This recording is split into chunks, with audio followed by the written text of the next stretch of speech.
Shout out sa mga Vita Plus user dyan. And comment kayo and like itong video na to kung nagustuhan nyo. And don't forget to subscribe. Ayan. Salamat!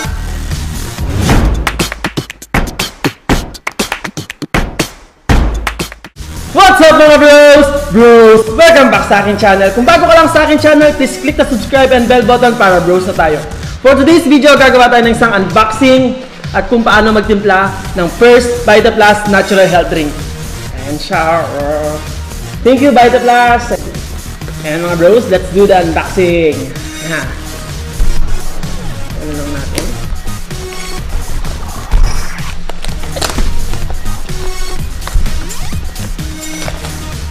Ayan po siya. Ito na natin Vita Plus. Woo! So meron tayo ditong bango. Dalandan Sweet and Drink Mix. Ayan. Siya. Ito tayo mga bros.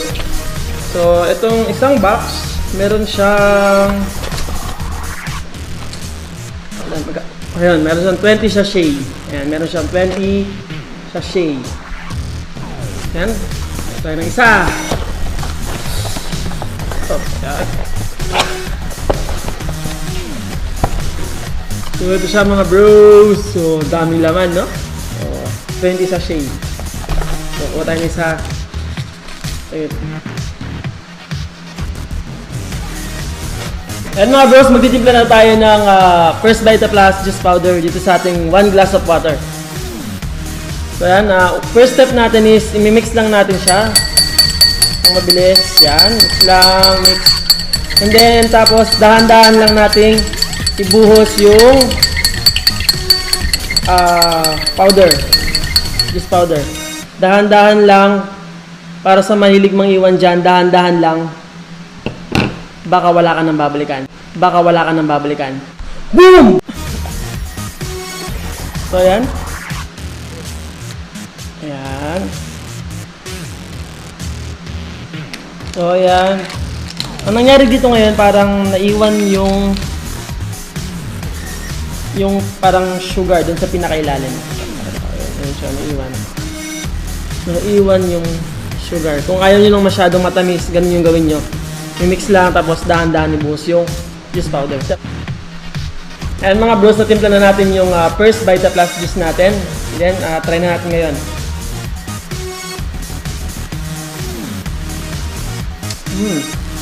Yan. Pakasarap niya mga bros kasi parang ano lang ng juice. Yung juice na nabibili natin din sa mga sari-sari stores.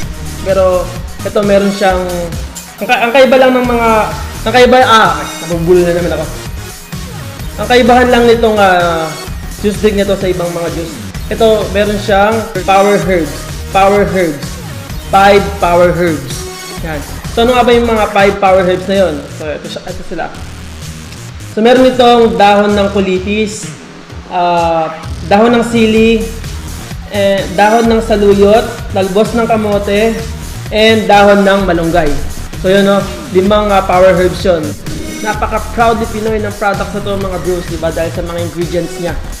And update ko na lang kayo kung anong magiging effect niya sa akin mga bros. So doon lang nagtatapos ang ating vlog for today. And see you on my next update. Cheers mga bros. Shout out sa mga Vita Plus user dyan. And comment kayo and like itong video na to kung nagustuhan nyo. And don't forget to subscribe. Ayan. Salamat!